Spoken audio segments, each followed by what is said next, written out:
Hello, I'm Molly Del Curto with the Legislative Fiscal Division, and today I'll be talking to you about our cost of living model. So first, I just want to start off by showing you how to get there.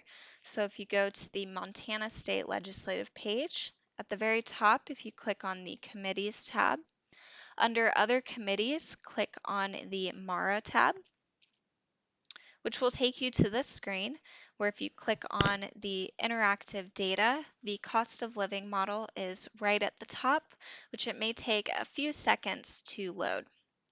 So while we're waiting for it to load, I just want to go over some background of why we're looking into this.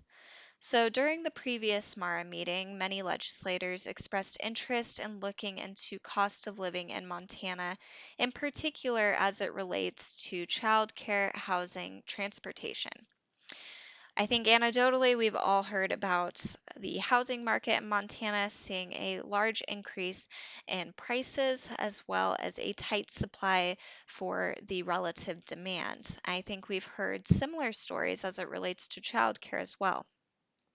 So we have created our own cost of living model using MIT's cost of living model as a sort of guide. If you would like to see MIT's cost of living model, I believe that's linked on the wiki link. But here is our model where we look at it by county, by the type of household, which includes a one adult household, a two adult, one working household, as well as a two adult, both working household, and for how many children they may have, whether that's no children all the way up to 3 children. So for this example, we are looking at all of Montana for a two adult, both working household that has one child. And it's estimated that their annual child care cost is just under $8,000. Their annual housing cost is estimated to be just under $10,000, and transportation is estimated to be about $15,000 to give you a total of about $32,000 of these three expenses. The median income is estimated to be about $83,000 annually. So the total percent that these expenses make up of median income is about 39%. This pie chart here just shows another visualization of what percent these three expenditure categories make up of the median income and the remaining portion left, which is estimated to be about 61%. Now, I will talk a little more in depth about how we came to these calculations for these categories later in this presentation, but I just want to go over how you utilize this page. You can clear filters with this button to give you a clean slate, and then you can pick whichever county, household, number of children you would like to look at in particular. So on the next tab, we do a deeper dive into the median income data, which is provided by the American Census Survey, where they break this down by county, as well as by category type, whether that is age, family type, family size, number of earners, as well as race. For number of earners, this is the data we used in the previous tab's assumptions, where a one earner household is assumed to be the one adult household or the two adults, one working household. And then the two adults working household assumes a two earner household. This pie chart below shows the total number of households within that census data.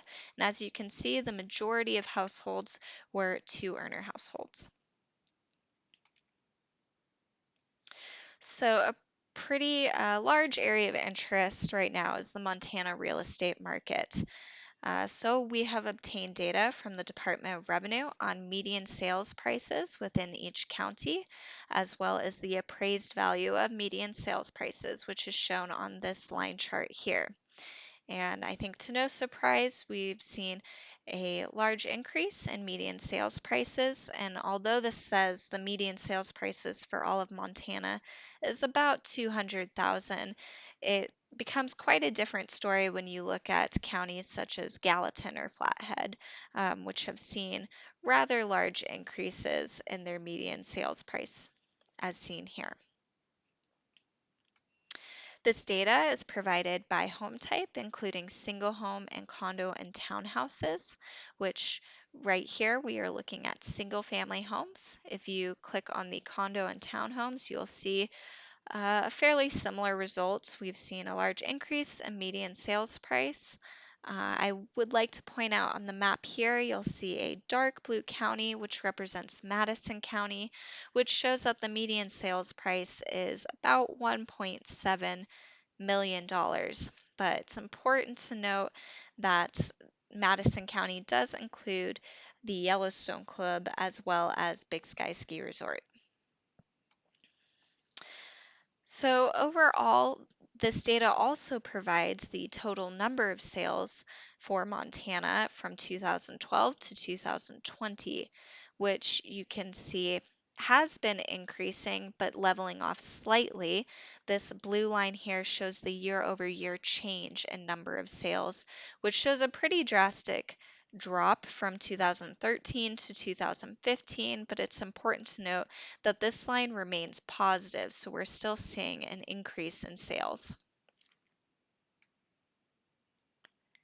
For our cost of living model, we utilize fair market rents to estimate housing costs, which the fair market rents are provided by the Department of Housing and Urban Development, who releases these estimates each fiscal year to establish cost information used for federal housing assistance programs, including the Housing Choice Voucher Program and the Section 8 contracts. So we compare data from 2019 to 2021, where they provide estimates for a studio to a 4-bedroom apartment at the 40th percentile, meaning the rental amount below which 40% of standard quality rental units are being rented for.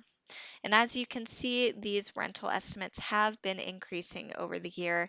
These 4 boxes here show you the total change in monthly fair market rents from 2019 to 2021.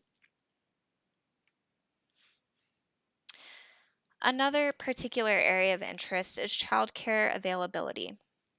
DPHHS provides the total number of licensed childcare facilities within Montana, broken down by these 5 categories. On my documentation page, I believe I provide a description of what each of these categories means and the overall statute that they must abide by. Overall, there was a slight uptick in total child care license facilities in 2020 compared to 2019. However, I'll point out that there was a slight shift from the family home facility and family friend and neighbor into more group homes and child care centers. DPHHS also provides estimates for child care costs, which is required every 5 years by the federal government. So we have compared their 2015 report to their 2020 report, which they provide these estimates by region as well as by age type. For an infant, the age is 0 to 1, toddlers ages 1 to 2, preschoolers age 3 to 4, and school age children 5 years and older. So this bar chart here compares the median daily cost of child care from 2015's estimate to 2020 estimate. And these 3 boxes here show the total change in daily child care cost. And overall, it's been observed that child care has been increasing pretty consistently over all regions in Montana. Another area of interest was transportation costs and commute times in Montana. The American Census Survey provides data on average Montana commute time by males, females, and overall, and by county. Overall, Montanans commute about 15 to 20 minutes one way to their place of work. And lastly, this is our estimate for transportation cost, which is used in the cost of living model, which is from the Center for Neighborhood Technology, which produces typical regional transportation cost estimates using their transportation cost model, where they combine auto ownership, auto use, and transit use, as well as taking into consideration typical family size, number of vehicles owned, and miles traveled within each county. So, although this may seem like a fairly high annual auto ownership estimate, it's important to note that this takes into consideration that in Montana, the average household owns about two vehicles, and it also takes into consideration the amount of travel that each household takes. Additionally, it estimates the annual gas cost, which is estimated assuming that fuel prices is $3 per gallon. So this wraps up my cost of living model. Overall, this just provides kind of a base framework for you to look at some of these areas a little more in depth and kind of provide you with a starting point on whether you want to expand upon this cost of living model or whether you want to drill down in some of these areas a little deeper. That is all. Thank you for your time.